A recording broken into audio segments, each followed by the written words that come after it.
Let's take you to the story where some eThekwini residents are hoping the ongoing water crisis will be resolved by the end of this month. The municipality has failed to meet its own deadline to fix water infrastructure by the end of this week. Newzroom Afrika's Karinda Jagmohan is on the story for us. Karinda, a very good morning to you. Just how severe is this issue in the face of a broken promise? Certainly so. While areas across the eThekwini metro municipality, the province's only metro municipality, are experiencing these water interruptions. And we're in Tongaat, north of Durban, where although this area operates with a different waterworks system, so the Tongaat water treatment work system, many areas within Tongaat have experienced water interruptions for years now, and these are ongoing for almost a week at a time. But to discuss more of these issues and how residents are taking the matter forward is Don Paramal, the chairperson of the Tongaat Civic Association. Sir, thanks for speaking to us. Talk to us just briefly about the state of water services here in Tongaat. Hi Karinda, thank you so much for engaging us as usual in Newzroom Afrika. We appreciate it. Look, Tongaat water has been a challenge on a daily basis. I'm often seeing people complaining literally every day of water shortages, water being shut off unknowingly. eThekwini Water still hasn't come to the party regarding communications, and even when they do, I got to sometimes correct them, or residents got to correct them. Imona, which is just up the road from me, brand new reservoir commissioned and opened by Mayor Karinda. An area, quite a big area actually, hasn't had water for about 7. I think today is the 8th day. No response from eThekwini municipality as yet regarding the reasons as to why they don't have water. Tongaat South, we're working there very tentatively. I saw the councillor in the Hambanati area pointing out a water leak on one of the main supply bulk lines. We're obviously waiting to say when they're going to say we have a burst and we're going to shut off for 24 to 48 hours.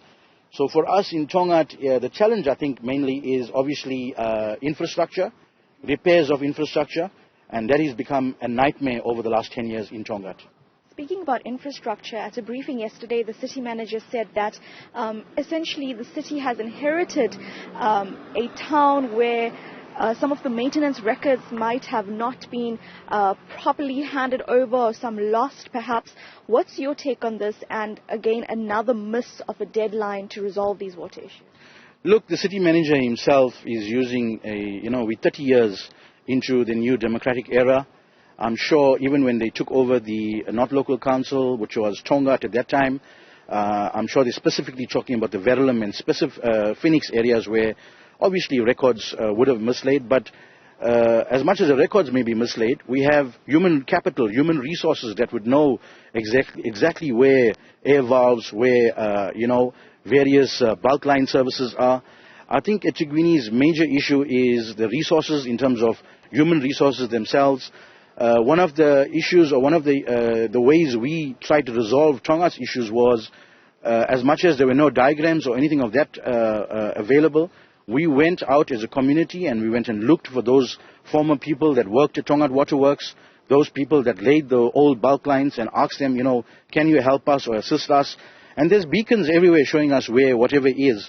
And I think the city manager's excuse about, a proper handover is a bit of a, shoddy response basically from him. It's too late to use that kind of an excuse now. 30 years later, eThekwini should have been right at the bottom of, or actually on top of their game regarding where infrastructure is being damaged. And, they have a brilliant system where every time there's an issue, you submit a reference number. If I had to say there was a burst pipe in Hambanati, eThekwini itself can, by just using the reference numbers, will pinpoint exactly where the infrastructure damages are. I think it's a bit of a lame excuse coming from the eThekwini municipality themselves. They need to use the necessary funds that they have. For me in Tongaat, expand Tongaat Waterworks to double its manufacturing capacity, renew all the bulk water lines, pumping water from Tongaat Waterworks coming to our reservoirs. If eThekwini does that, we're safe in Tongaat. In my opinion, I think we would get there. The only other request I would make for eThekwini is, we were once a fully fledged municipality running on its own. we implore eThekwini Water Services to keep plumbers based local in Tongaat. At the moment, if we have a small repair, somebody comes out here, he drives 40 k's into Springfield Park to just get a spare. So we have a fully fledged town board service. Let us please bring some resources back into Tongaat so that we are quickly able to arrest water leaks. There's no bulk, large amounts of water being lost. So as we wrap in, just maybe in a minute, in a nutshell, how are the citizens going to take this forward because of the financial impact, millions, I understand, for just the suburb? Look, as citizens, I think it's quite clear from the frustration we saw at Phoenix, the shooting of residents with the public order policing. Then we're talking about Verulam. As of yesterday, Tongaat, we had residents from the Umbai and the transit area marching through our town early morning from as early as 4 a.m., going up until about 12 o'clock, ending up at Sizakala Center. And I can clearly state to eThekwini and province and national government, the uprising of people is based purely on service delivery issues and matters. Whether it's formal or informal, we are all suffering, together. So it's time eThekwini starts taking recognition to the civics, the ratepayer bodies, as well as the ordinary citizens that are uprising on a regular basis now. Last week it was Phoenix, the week before it was Verulam, yesterday it was Tongaat. What is next?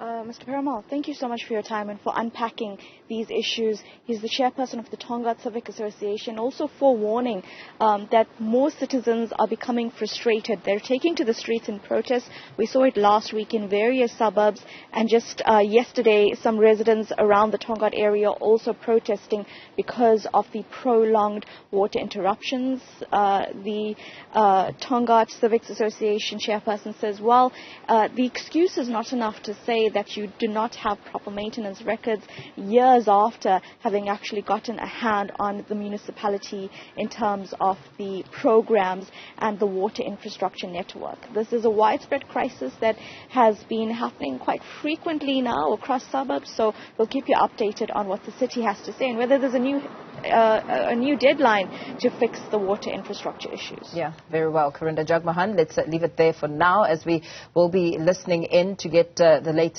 details on this developing story.